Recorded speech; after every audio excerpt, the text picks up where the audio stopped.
Did you forget how insanely racist Temple of Doom was? Lucas has always been on that grind. Yeah, but to be fair, I don't think people in the 80s had like an idea of what racism was against like indigenous Latin American people, you know? I feel like back in the 80s, most people kind of understood what being racist against Asian or black people was. But I think if you showed them like guy in loincloth eating heart in Mayan temple or whatever the fuck it was. I haven't seen Temple of Doom in ages. They'd be like, yeah, that's like, yeah, people were just crazy back then, you know? They'd be, you just show them like someone doing a rain dance and then like bathing in blood on an altar and they'd be like, oh yeah, well, you know, I mean, Temple of Doom was in India? Oh man, I'm sorry. It really has been a while. My bad. Oh, that's right. It wasn't just like indigenous people. They had that dinner scene where they ate like monkey brains out of the monkey head and the girl passed out. I remember that. That was incredibly racist. That was like super racist. That was in India? Wasn't that architecture like Mesoamerican? Am I like totally off? I think I felt like I remembered the stuff in Temple of Doom being Mesoamerican. You're off? Okay. No, all right. It's like I haven't watched it in like a decade, you know. It's not the best movie. You're thinking of the intro to Raider of the Lost Ark. I must be. I must be thinking of when he swaps out in the boulder, like the scene everyone knows, but yeah, the Crystal Skull. Well, I haven't seen that one in a while either. The worst Indiana Jones? No, the worst Indiana Jones has to be the Crystal Skull. It's not Temple of Doom. I will never forgive the Crystal Skull for both sidesing the Nazis. I will never like forgive them for that, you know? Or sorry, not the Nazis. It was like the Soviets. I think, man, I'm trying to remember. Okay, the thing was like in the first three, well mostly the first and the third Indiana Jones movies, they were set in the 30s and the Nazis were the bad guys. That's a great setting. I like that, by the way. Nazis being the bad guys. That's good stuff. I'm super here for that. And then because he's older in Crystal Skull, like the Nazis aren't around anymore, it'd be the Soviets. And guys, I know a lot of people are going to be mad at me, but I have literally no problems with like an over the top Indiana Jones film where the bad guys are like now the Soviets. And like instead of doing the Nazis, I hate these guys lines, it's like, commies, I hate these guys. Indiana Jones is meant to be like comic book pulpy fun. It was literally made to be that. Like all that shit is straight out of like 1940s serialized comics of like the dashing adventure, like, you know, with one punch he knocks out like Captain Nazi and takes the gold or what, like yeah, okay, so it's like meant to be pulpy. Like, yeah, have the head of like the enemy group be that like Soviet lady with the bangs. That's fine, you know. But then for some reason, what like Indiana Jones's buddy keeps like making anti-capitalist jokes, but like in a stupid way. Not like America's bad too, but in more of like a we have to both sides this to kind of like introduce moral complexity that's not actually here in this context. You know what I mean? I don't know. He was a Soviet spy, wasn't he? Yeah, but he kept like making like weird. There were weird comments, man. It was weird. He should have gotten Stalin's autograph too. And he should have gotten Stalin's autograph. Though I think that might have happened after the death of Stalin, I think. I don't remember any of that. Time for a rewatch, I think. Okay, I'm going to end this topic, but I'll say like one thing, okay? Here's what I think would have been really good in Crystal Skull, okay? In my opinion, all right? So, obviously, the US versus the Nazis in like the 30s and World War II, that's a pretty one-sided dealio. Nazis are worse. I still think the Soviet Union, in a lot of ways, was worse than America during Cold War, but I also think America was worse than the Soviet Union in a lot of ways. So let's just give it a toss-up there, okay? Let's just say they're both capitalist. I think it would have been way better if in Crystal Skull, he spent the entire time fighting against the Soviets, and then at around the end of the second arc, he wins. He gets the Crystal Skull, and he brings it back to the Americans at their request. And the CIA makes it really clear immediately that they're as bad as the Soviet bitch.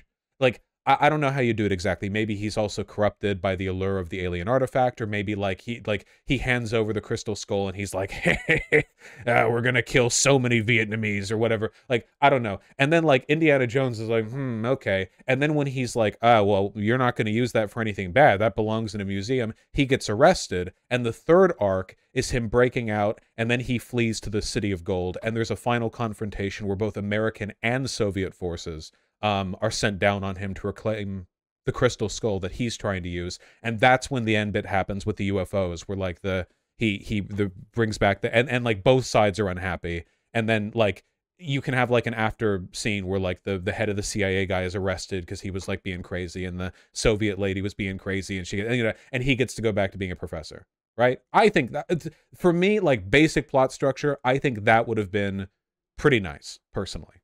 I think that would have been a lot better than what they did. The UFO bit was also cringe. A lot of stuff could be fixed. I just think that like that would have been a better way of introducing like moral complexity of the Soviets versus America being different from the Nazis versus America. But I think that would have been smarter because it would have still been pulpy. You know what I mean? Like that would have been, because there's nothing pulpy about your like twist reveal character making weird anti-capitalist jokes that end up not going anywhere. That's not pulpy. That's like just weird. That's just stupid. Pulpy would be the CIA going, hey, finally the power, and then you're like, oh, okay, great, and then that would be great. Also, seeing like Indiana Jones trying to break out of like a CIA detention facility without killing anyone, that would be really cool, don't you think?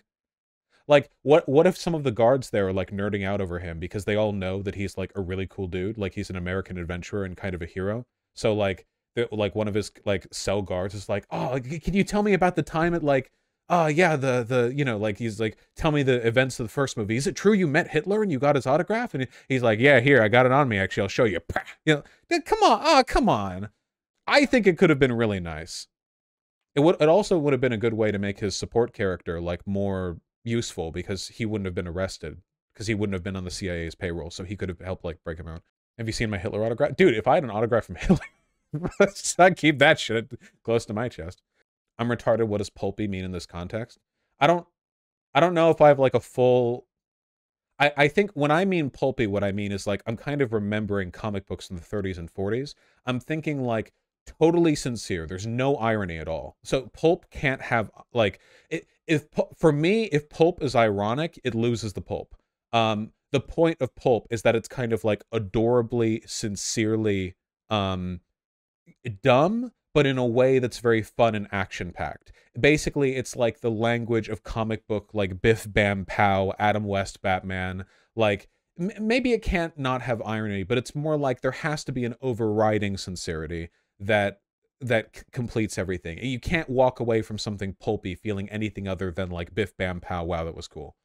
And I like pulpy stuff if it's done well. Oftentimes it is not, but yeah.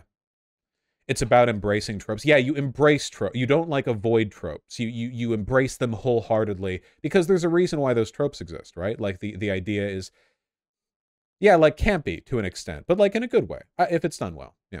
Okay, sorry about that. Just my little ramble, but I hope some of you agree with my points. Yeah, pulp is this. It's Captain America punching Hitler on the cover of the 1941 Captain America comic. Like, this is pulpy right here. It's incredibly dumb, but it's also great.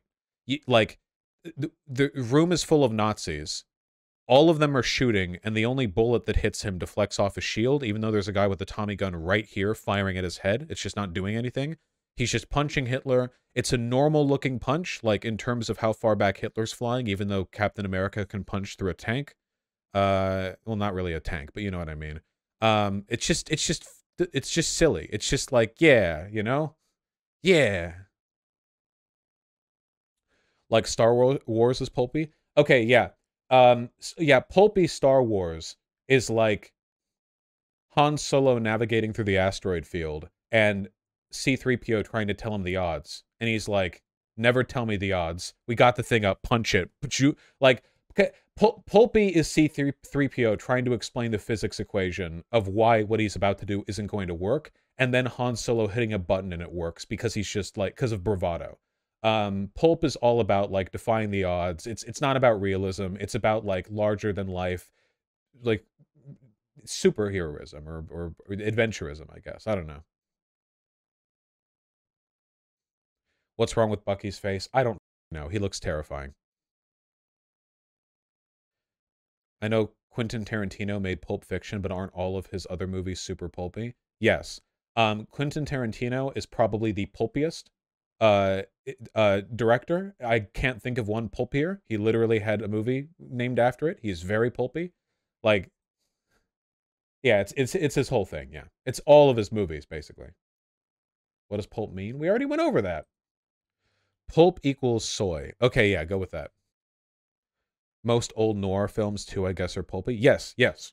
Noir is like an incredibly pulpy genre. It's literally like the genre, like you can't actually have a noir movie unless there's like a guy chain smoking and drinking in a dark office while it's raining outside, and then a girl comes in and she starts talking, and then the guy starts narrating about how dames always bring trouble in the town, but trouble is my middle name. Like it's literally like it's a genre hallmark. But the embrace of tropes is part of the point. Like the idea is, okay, we're not being cynical. We're not trying to run away from these stereotypes. We embrace them. Now, how do we make it good while doing that? Because a lot of people think that you're cool just for avoiding tropes. No, you're not.